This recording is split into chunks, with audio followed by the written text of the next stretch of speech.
Hi అండి. పాకశాల రుచులకు స్వాగతం. రుచికి ఆరోగ్యకరమైన వంటలకు చిరునామా. ఇవాళ క్రీమీ పాస్తా చీజీగా ఎలా చేసుకోవాలో చూద్దామా? ఇందులోకి ఒక ఉల్లిపాయ, క్యాప్సికమ్ ఏ కలర్ అయినా ఓకే.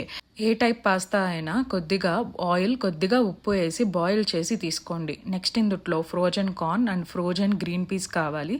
ఫ్రోజన్వి లేకపోతే కనుక నార్మల్వి తీసుకుంటుంటే బాయిల్ చేసి తీసుకోండి. నెక్స్ట్ ఒక మిక్సీ తీసుకొని ఇందులో 4 వెల్లుల్లి, 4 ఎండుమిరపకాయలు, కొద్దిగా పన్నీర్, అందుట్లో కొద్దిగా పాలు తీసుకోండి. 1/2 గ్లాస్ సరిపోతుంది.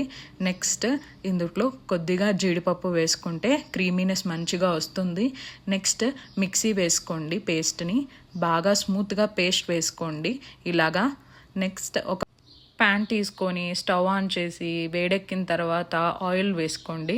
ఇందుట్లో ఇందాక తీసుకున్న ఉల్లిపాయలు తీసుకోండి. ఇవి కొంచెం వేగిన తర్వాత క్యాప్సికమ్ యాడ్ చేసుకోండి.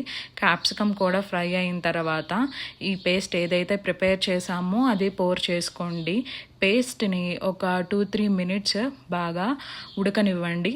ఇలా మంచిగా బబుల్స్ వస్తే సరిపోతుంది. Next frozen corn, green peas add చేసుకొని థిక్గా అయిన గ్రేవీని పాలతోటి కన్సిస్టెన్సీని అడ్జస్ట్ చేసుకోండి. ఎప్పుడు అడ్జస్ట్ చేసుకోవాలన్నా పాలు పోసుకొని చేసుకోండి. నెక్స్ట్ ఇందుట్లో బాయిల్ చేసిన పాస్తా వేసుకోండి. మంచిగా మొత్తం కలుపుకోండి ఇలాగా కలిసేటట్టుగా. ఇక్కడ సాల్ట్ వేసే క్లిప్పింగ్ మిస్ అయింది. టేస్ట్కి తగ్గట్టు సాల్ట్ కూడా వేసుకోండి. నెక్స్ట్ ఇందుట్లో ఒరిగానో హెర్బ్స్ వేసుకోండి. ఒరిగానో హెర్బ్స్ వేసుకుంటే టేస్టీనెస్ ఇంకా ఎన్హాన్స్ అవుతుంది.